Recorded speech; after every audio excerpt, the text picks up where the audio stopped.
Lamar Odom found unconscious at a brothel. Multiple strokes, brain damage. I had 12 strokes and 6 heart attacks. That's not no average. Do you know if he took anything right before this happened?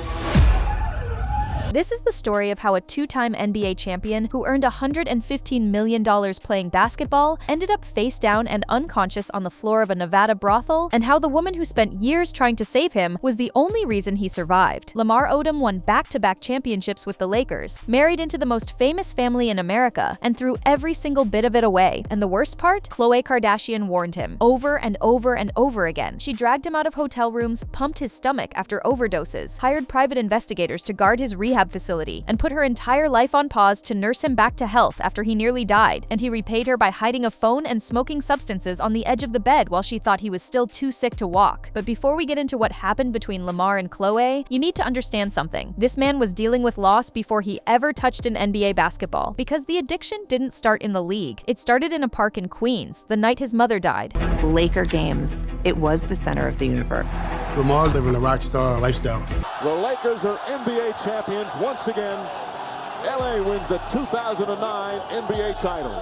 Lamar Joseph Odom was born November 6, 1979, in South Jamaica, Queens, New York City. His mother, Kathy Mercer, was a corrections officer at Rikers Island who raised him as a single parent. His father, Joe Odom, was a Vietnam War veteran and a heroin addict. And here's the detail that makes this whole story hit different. Kathy deliberately left Joe so that Lamar wouldn't grow up around addiction. She wanted to protect him from exactly the thing that would end up consuming his life. Kathy was diagnosed with colon cancer in January 1992. She died in July of that same year. Lamar was 12 years old. Her last words to him were, "Be nice to everybody." And the night she died, Lamar went to a park and shot basketball until the sun came up. He later said, "On the inside, you're just a hurt little boy that somebody just gave $1 million to, and you don't know what the heck to do with it." After Kathy died, his grandmother Mildred Mercer raised him. She was a nurse who had earned her college degree at age 56. Lamar loved that woman. He wore jersey number 7 his entire career, her lucky number. Mildred died on June 28, 2003, on her 80th birthday, and his father Joe, largely absent,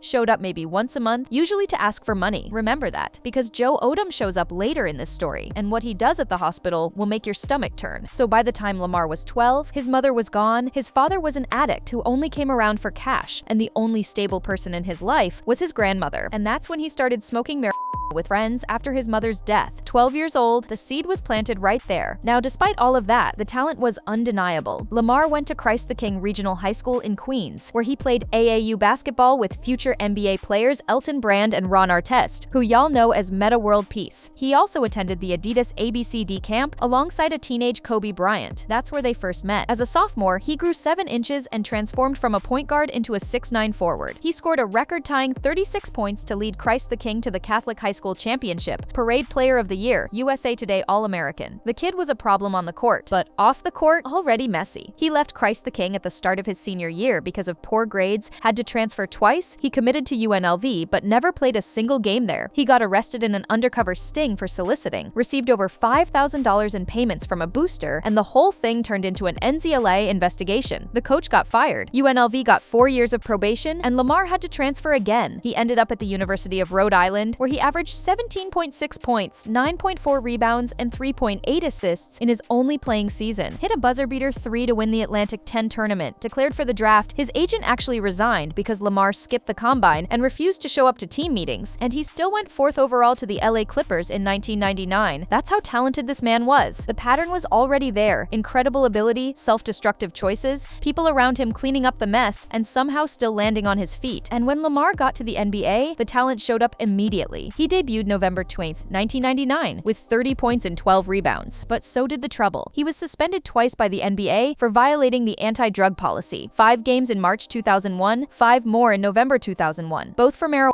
Those 2 suspensions alone cost him an estimated $30 million in lost contract money. $30 million. Gone. He signed a 6-year, $65 million offer sheet with the Miami Heat in 2003, then got traded to the Lakers in 2004, in the deal that sent Shaquille O'Neal to Miami. And that's where Lamar became the player everybody remembers. Playing alongside Kobe Bryant under Phil Jackson, he won back-to-back NBA championships in 2009 and 2010. In 2011, he won the NBA 6th Man of the Year award, the first Laker ever to receive that honor. Career total totals: 961 games, 13.3 points per game, 8.4 rebounds, 3.7 assists. Total career earnings approximately $115 million. But here's what nobody knew at the time. Behind the championships and the trophies, Lamar Odom had been using cocaine since the summer of 2004. His own words from his memoir, "I had unleashed a demon." He described how cocaine and the intimate side of his life became connected from the very first time, and they had to go together every time after that. He admitted, "I had some great cocaine summers. I should be where you're at in the Hall of Fame, off of straight talent." And the lengths he went to hide it: for the 2004 Olympics, he used a prosthetic body part filled with his trainer's clean urine to pass the drug test. He described squeezing it to make the sample come out. The official said, "Welcome to Team USA." During one NBA season, he chartered a private plane in the middle of the night, under the guise of a family emergency, just to flush his system before a random drug test. This man was winning championships and destroying himself at the same time, and nobody knew. Remember that, because Khloé didn't know either. Not at first. He's so charming and so sweet and genuine. Getting married in 9 days, being in love,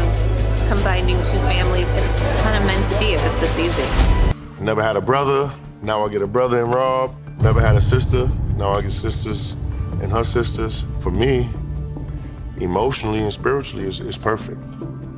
And that's why I did it. In August 2009, Lamar Odom met Khloé Kardashian at a party at Halo nightclub in Hollywood, organized by Lakers teammate Ron Artest. Khloé said she had no idea who Lamar was before that night. Lamar said on the Wendy Williams show that he didn't know who she was either. He went up and spoke to her. He fell in love. They were together every single day after that party. And on September 27th, 29, approximately 30 days after meeting, they got married at the estate of music producer Irving Azoff in Beverly Hills. 250 guests, 10-piece orchestra, Babyface performed. She wore a Vera Wang gown. Kobe and Vanessa Bryant were there. The prenup wasn't even signed until a month after the wedding. They got a spin-off show on E! Called Khloé and Lamar. 2 seasons, 20 episodes. From the outside, it looked like a fairy tale. The NBA champion and the Kardashian sister living their best life on national television. But from the inside, Lamar had been using cocaine for 5 years before he ever met Khloé. He wrote in his own memoir, "I had broken my vows with Khloé so many times it's impossible for me to remember them all." He admitted to sleeping with thousands of women during their marriage. Thousands. He stood at that altar, looked her in the eye, said his vows, and was hiding all of this the entire time. Like, how do you do that to somebody, honey? Now, Khloé eventually found out, and what she discovered was worse than the cheating. In December 2011, NBA Commissioner David Stern vetoed a trade that would have sent Chris Paul to the Lakers. Lamar was part of the proposed deal. He felt disrespected and demanded a trade. He was sent to the Dallas Mavericks, and Lamar later said something that tells you everything about what happened next. He said, "That trade from the Lakers basically ended my career and purpose. Dallas was a disaster. Career low 6.6 points per game, a .352 field goal percentage." Owner Mark Cuban confronted him at halftime, asking if he was in or out. And off the court, it was even worse. Khloé described what happened in Dallas. She said his substance use became monstrous. Her exact words, "I've just never seen so many substances in such a dark spot, and it was just such a dark aura around us." She said he was freebasing painkillers, and he specifically knew which ones the NBA wasn't testing for. At one point, he locked himself in a hotel bathroom for 4 days straight before Christmas, doing nothing but substances. 4 days? Khloé described her daily life during this period. She said, "I was either looking for him in alleys or looking for him in motels." She was going to hotel rooms to clean up after him so the housekeeping staff wouldn't sell the story to the tabloids. She found tinfoil cutouts and spoons and paraphernalia everywhere. She admitted that Lamar overdosed multiple times during their marriage. A few times were her words, and she had to pump his stomach at home. They had at-home detox setups. And remember what I said about Khloé not knowing about his addiction when they got married? This is when she found out. And instead of leaving, she tried to fix him. She said, "I was such an enabler without knowing I was an enabler. But I just felt such a responsibility to cover this up, hold it together, and protect him." She didn't sleep for years. Her own words. And as if the substances weren't bad enough, that's when the cheating went public. A woman named Jennifer Richardson came forward claiming a year-long affair with Lamar from January 2012 through approximately March 2013. She had plane tickets, invoices, and game tickets as proof. Then came Polina Polanski, a 33-year-old criminal defense attorney who claimed a 6-week affair beginning June 20, 2013, and the timing on this one is wild. June 2013 was the night of Kim Kardashian's baby shower. It was the last time Khloé and Lamar were photographed together publicly. The same night his wife was at her sister's baby shower. This man started a whole new relationship with somebody else. Polanski alleged that Lamar was using substances substances at her apartment, covering smoke detectors with paper towels, removing the battery from his phone out of paranoia. Khloé and Kris Jenner tracked down Polanski's apartment and showed up. Khloé reportedly put her fist through a door, and Polanski, she passed a polygraph test. Then on August 30, 2013, at approximately 3:54 in the morning, Lamar was pulled over on the 101 freeway in the San Fernando Valley. He was driving his white Mercedes SUV in a serpentine manner at 50 miles per hour, well below the speed limit. He failed the field sobriety tests, refused a chemical test, booked at Van Nuys jail on $15,000 bail. He pled no contest in December, 3 years probation, $1,800 in fines, alcohol education classes, and a suspended license. So let me make sure y'all are tracking this. His wife is at home not sleeping, pumping his stomach, dragging him out of motels, cleaning up hotel rooms so nobody finds out. And this man is out here with multiple women and getting arrested for driving under the influence at 4 in the morning. Make it make sense. 4 days after that plea deal, December 13, 2013, Khloé filed for divorce, but the story was far from over. He's doing better every day for sure, which is a blessing.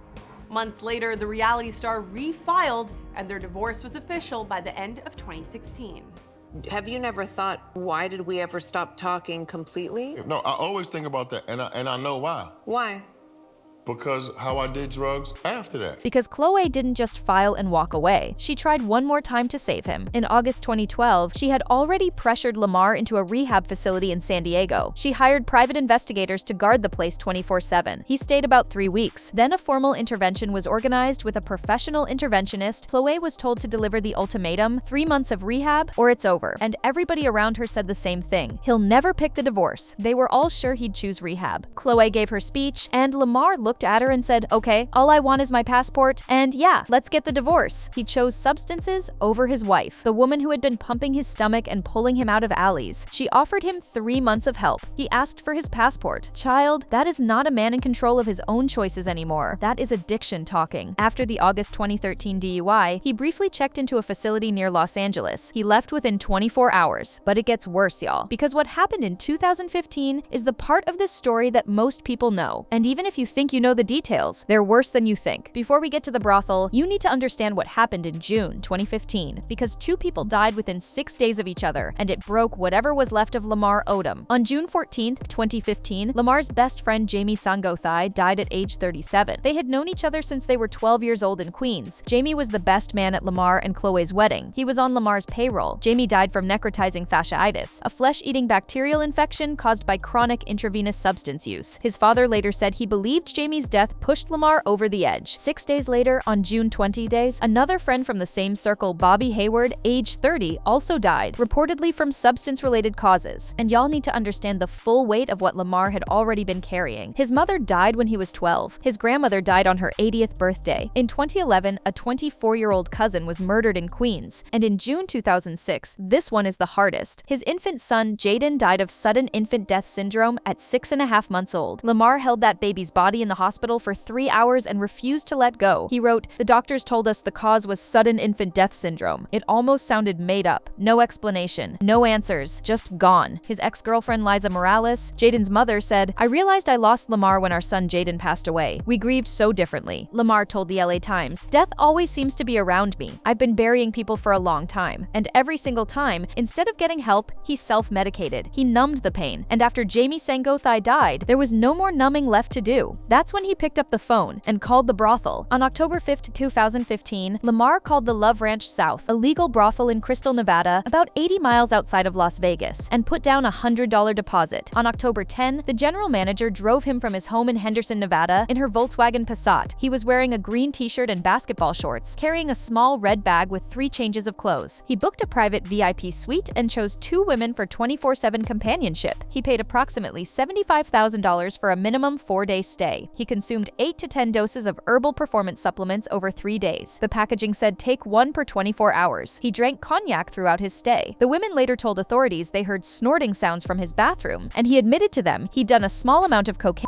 before arriving. On Sunday, October 11th, he got upset watching a Keeping Up with the Kardashians rerun that dealt with his friend Jamie Sangothai's death. One of the workers later said something that stopped me cold. When asked what they talked about during those 4 days, she said, "All of it. Just pain." On Tuesday, October 13th, 2015 at approximately 3 p.m., the two women entered the blacked-out room and found Lamar unresponsive. Blood and white fluid were coming from his nose and mouth. The brothel manager rushed in. His quote, "The fluid that was coming out of his nose and his mouth and the sounds he was making, it was clear we had a real emergency." 911 was called at 3:15 p.m. Paramedics arrived at 3:34, but Lamar is 6'10". He was too tall for the stretcher in that space. They carried him out in a bedsheet. He was taken to Desert View Hospital in Pahrump, where he was intubated because he couldn't breathe on his own. Then here's the part that almost cost him his life. He was too tall to fit in the medical helicopter, so instead of a 20-minute flight to Sunrise Hospital in Las Vegas, he had to take a 90-minute ambulance ride while his organs were shutting down. While in a coma lasting 3 to 4 days, Lamar Odom suffered 12 strokes and 6 heart attacks. He experienced kidney failure, liver damage, and a collapsed lung that required emergency surgery with only a 10% chance of success. He was placed on life support and dialysis. Doctors told the family to prepare for the worst. Lamar later said, "They told my family to say their final goodbye." He described himself as a walking miracle because it's medically impossible for somebody to survive 12 strokes and 6 heart attacks while in a coma. Khloé arrived Tuesday evening with Kris Jenner and Kim Kardashian, and here's the detail that saved his life because the divorce had never been finalized. Khloé was still legally his wife. She was his next of kin. She had medical decision-making authority. She put visitation on lockdown. "Whoever wants to come, I need to authorize them being here." She said, "This is my husband. Through sickness and health, I have to be there for him." Kobe Bryant left a Lakers preseason game mid-game that Tuesday night and rushed to the hospital. He spent several hours by Lamar's side. Kobe helped Khloé make the critical decision about the lung surgery, the one with only a 10% chance. Phil Jackson visited and told reporters, "He at least has some responsiveness now. We're just holding hands and hoping he can bounce back." And now remember what I said at the beginning about Lamar's father being a heroin addict who only showed up to ask for money? Well, according to Khloé, when Joe Odom arrived at the hospital, he said, "Don't put him on life support. Turn those machines off." Then he asked for $100, a pair of sneakers, and a hotel room for the night, and left. Never came back. His own father asked them to pull the plug, asked for $100 and some sneakers, and bounced. Meanwhile, his ex-wife, the woman he cheated on, lied to, and chose substances over, was there every single day for 4 months. She was making life or death medical decisions for a man who had chosen divorce over rehab after everything he put her through. You had enough awareness to get a burner phone, to call a drug dealer, to get what you needed to get, to send security away, to do what you needed to do for me to find out, and then for me to punch you in the face. Because I punched you in the face, I shattered everything in that house. I don't remember that. Anytime a woman stands by you after, making such a huge... Lamar woke up on October 16th. His first words to Khloé were, "Hey baby," then he fell back asleep and tried to rip the tubes out of his mouth. On October 19, he was airlifted to Cedars-Sinai Medical Center in Los Angeles. Khloé was there for about 4 months with him every single day. He had to relearn how to walk and talk. Doctors told him he would never do either again. His own words, "I won 2 championships. I'm Lamar Odom. I can't walk, can't talk. They're coming in to check my diaper. My wife. She helped clean me up." By December 17th, 2 months after the overdose, he shocked doctors by taking 3 steps without a walker. By February 2016, he was well enough to attend Kanye West's Yeezy fashion show at Madison Square Garden. Khloé withdrew the divorce petition. She had chosen to stay. And then, May 2016, Khloé stopped by the house. She smelled something. Her account, "I remember slowly tiptoeing up the stairs. He was in his bedroom, sitting on the edge of the bed, smoking crack, and I just punched him in his face." She said, "I just put my life on hold to take care of you. How did you get this? You don't have a phone. You can't talk." And then, well, lo and behold, he had a phone. He was better than I knew. He was playing me so I can continue this lifestyle for him. This man had been pretending to be sicker than he was. He was faking his own recovery so Khloé would keep taking care of him while he used substances behind her back. After 12 strokes, after 6 heart attacks, after she spent 4 months at his bedside, after she withdrew her own divorce papers to save his life, she told him, "By Monday, you need out of this house. I'm done. I'm not paying for a thing, and I never want to speak to you again." On May 26, 2016, Khloé filed for divorce a second time. It was finalized December 17, 2016. No spousal support for either party. The 2009 prenup was honored. Khloé kept the Calabasas home. They didn't speak for 9 years. "Honey, I don't even have words, so let me lay this all out." Lamar Odom earned approximately $115 million in the NBA. By his own admission, he spent probably $100 million on substances. He won 2 championships with the Lakers. He won 6th Man of the Year. He married into the most famous family in America, and he threw all of it away. As of 2025, his net worth is estimated between $20 and $30 million.